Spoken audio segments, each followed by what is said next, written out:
Hello दोस्तों, स्वागत है आपका आपके अपने YouTube channel C for commerce में। जैसा कि हम लोग जानते हैं, हम लोग अपने इस चैनल में कॉमर्स से रिलेटेड टॉपिक को डिस्कस करते हैं। इसलिए जिसको भी कॉमर्स के बारे में जानकारी चाहिए वो इस चैनल को सब्सक्राइब जरूर करें और वीडियो पसंद आने पे इसको लाइक जरूर कीजिएगा।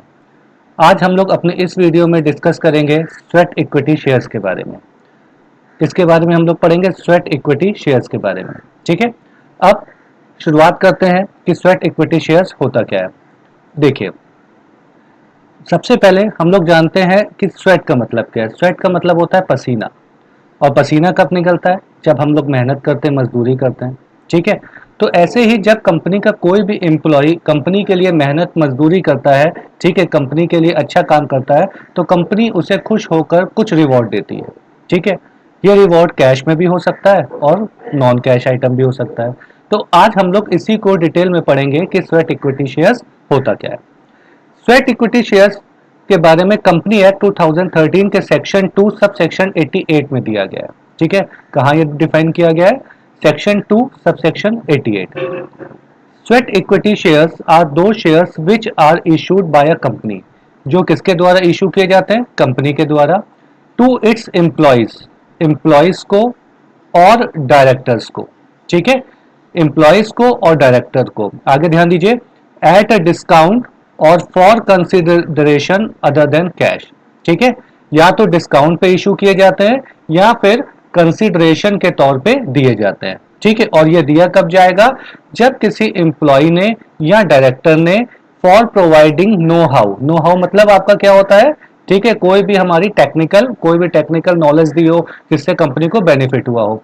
Making available intellectual property right, कोई भी इंटेलेक्चुअल प्रॉपर्टी राइट दिलाए हो, और वैल्यू एडिशन, यानी कोई ऐसा काम किया हो जिससे कंपनी की वैल्यू बढ़ गई हो। ठीक है, अगर कोई एम्प्लॉय या डायरेक्टर कोई ऐसा काम करता है जिससे कंपनी का बेनिफिट होता है, तो कंपनी अपने उन एम्प्लॉयज और डायरेक्टर्स को उसके वर्क के अगेंस्ट में क्या प्रोवाइड करती है? स्वेट इक्विटी शेयर्स प्रोवाइड करती है। ये शेयर्स एम्प्लॉयज और डायरेक्टर को डिस्काउंट पे दिए जाते हैं या फिर उनको जो कंसिडरेशन देना होता है उसके अगेंस्ट में ये प्रोवाइड कराए जाते हैं। ठीक है, समझ में आ गया? अब इसके आगे हम लोग इसको पढ़ेंगे कि स्वेट इक्विटी शेयर्स को इशू करने के लिए क्या कंडीशन होनी चाहिए। ठीक है, ये सबसे इंपॉर्टेंट पॉइंट है।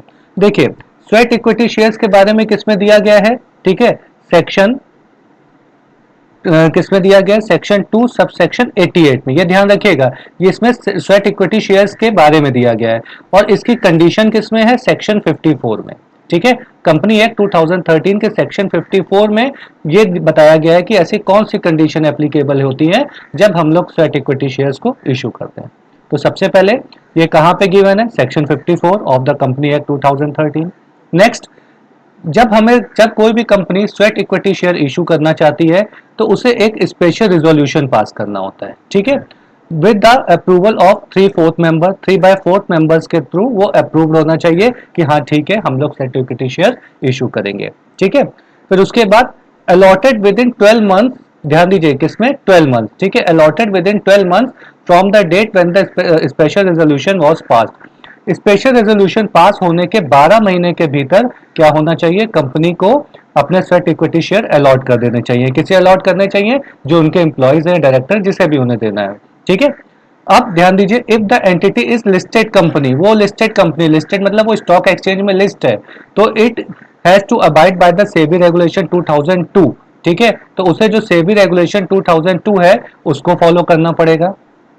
अगर कंपनी नॉट लिस्टेड है, अगर कंपनी एक्सचेंज में लिस्ट नहीं है, it has to be abide by the rule prescribe in section 54 subsection 1D। ठीक है, उसे क्या फॉलो करना पड़ेगा? सेक्शन 54 का सबसेक्शन 1D। ठीक है, the company has to incorporated for at least year. Company sweat equity share तभी इशू कर सकती है जब एटलीस्ट उसे बने हुए 1 साल हो गए हों। ठीक है, और ध्यान दीजिए, most important, lock in period for 3 years for the date of allotment.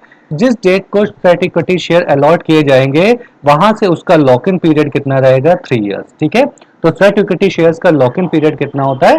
3 years. ठीक है, अब आगे पढ़ते हैं कि कंपनी को स्वेट इक्विटी शेयर इशू करने का फायदा क्या होता है। ठीक है, कंपनी को बेनिफिट्स क्या है? पहला बेनिफिट कंपनी का ये है कि सेव मनी, भैया उसका पैसा बच जाता है। आपने कोई काम किया, हम आपसे खुश हो गए, हम आपको कैश में कंसिडरेशन देंगे, तो उसके अलावा हम उसकी जगह हमने क्या किया? आपको शेयर्स दे दिए, तो हमारा कैश बच गया। अट्रैक्ट टैलेंट एंड स्किल्स, ठीक है। जितने भी टैलेंटेड पर्सन होते हैं या स्किलफुल पर्सन होते हैं वो इस काम में अट्रैक्ट होते हैं कि वो भी चाहते हैं कि हम कंपनी के लिए कोई ऐसा काम करें, बेनिफिट का काम करें जिसके अगेंस्ट में हमें स्वेट इक्विटी शेयर्स मिले। क्रिएट इंसेंटिव्स, भाई इंसेंटिव भी क्रिएट होता है, ठीक है इससे। अब इसके कुछ ड्रॉबैक्स भी हैं। क्या है ड्रॉबैक, ध्यान दीजिए। पहला है डिफिकल्ट टू वैल्यू, ठीक है। क्या है पहला हमारा, डिफिकल्ट टू वैल्यू। बेटा स्वेट इक्विटी शेयर इशू करना आसान तो है, लेकिन इसकी वैल्यू लगाना कठिन होता है। अब वैल्यू कैसे लगाई जाती है वो हम लोग इसमें नहीं पढ़ेंगे, लेकिन इस चीज को आप समझिए, इसकी वैल्यूएशन करना कठिन होता है। Next, can lead to dispute. ये क्या बात हो गई भाई। अब इसमें कभी कभी होता क्या है, एम्प्लॉयज या डायरेक्टर के बीच में डिस्प्यूट हो जाता है। उनको लगता है कि यार मैंने काम तो बहुत ज्यादा किया कंपनी के लिए, लेकिन उसके अगेंस्ट में हमें जो बेनिफिट है वो बहुत कम मिला। तो इस तरह का डिस्प्यूट भी क्रिएट हो जाता है कि भाई हमने काम तो इतना ज्यादा किया था, लेकिन उसके अगेंस्ट में हमें जो स्वेट इक्विटी शेयर्स मिले हैं बहुत कम मिले हैं, या उसके अगेंस्ट में जो हमें बेनिफिट मिला है बहुत कम मिला है। तो ये कुछ उसके ड्रॉबैक्स भी है, ठीक है। आई होप आपको समझ में आ गया होगा, ठीक है। अगर आपको वीडियो पसंद आई इसे लाइक जरूर करिएगा और शेयर जरूर करिएगा, ठीक है। Thank you.